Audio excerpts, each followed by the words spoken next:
প্রিয় চরদোয়ানিবাসী, পাথরঘাটাবাসী, আমাদের সংগঠনের নেতৃবৃন্দ, সমবেত কর্মীবৃন্দ, এলাকাবাসী, আসসালামু আলাইকুম ওয়া রাহমাতুল্লাহি ওয়া বারাকাতুহু। আলহামদুলিল্লাহ, আমি আগেও এই চরদোয়ানিতে এসেছি ইলেকশন উপলক্ষে 2008 সালে, আপনাদের মনে থাকার কথা অনেকের। যাই হোক, এবারের প্রেক্ষাপট ভিন্ন। 2023 সালের যে 5ই আগস্টের যে বিপ্লব, সারা 24 আগস্ট বিপ্লব সারা দেশের প্রেক্ষাপট বদলে দিয়েছে। এমতো অবস্থায় পুনরায় জাতীয় সংসদ নির্বাচনের তারিখ ঘোষণা করা হয়েছে।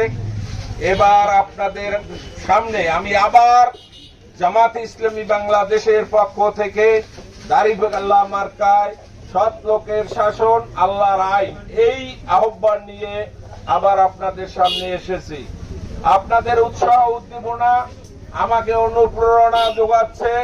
আলহামদুলিল্লাহ, আগামী নির্বাচনে সারা দেশে মানুষের ভিতরে একটা রব উঠেছে। নৌকা দেখেছি, ধানের শীষ দেখেছি, লাঙ্গল দেখেছি, এবার দাড়িপাল্লা দেখতে চাই। শুধু পাথরঘাটায় নয়, শুধু বরগুনায় নয়, সারা দেশের মানুষের, যার প্রমাণ আপনারা একটা দেখেছেন ঢাকা বিশ্ববিদ্যালয় এবং বিশ্ববিদ্যালয়ের নির্বাচনে। ভাইয়েরা আমার, এবার ব্যাপক পরিবর্তন হতে যাচ্ছে দেশে। এমতো অবস্থায় ইসলামী দলগুলো ঐক্যের প্রচেষ্টা চলছে এবং সেক্ষেত্রে অনেক অগ্রগতি হয়েছে। যদি তাই হয়, তাহলে ইসলামী শক্তি এবার ক্ষমতায় যাবে ইনশাআল্লাহ।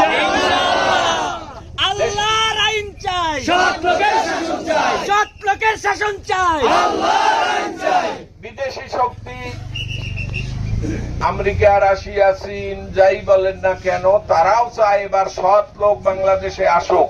কারণ বাংলাদেশে দুর্নীতি এত বেশি ছড়িয়ে পড়েছে, রন্ধ্রে রন্ধ্রে, প্রতিটি কাজ আপনারাই সাক্ষী। তহসিলদার অফিসে যাবেন, পিএনও অফিসে যাবেন, অমুক অফিসে যাবেন, টাকা ছাড়া কোনো কাজ হয় না।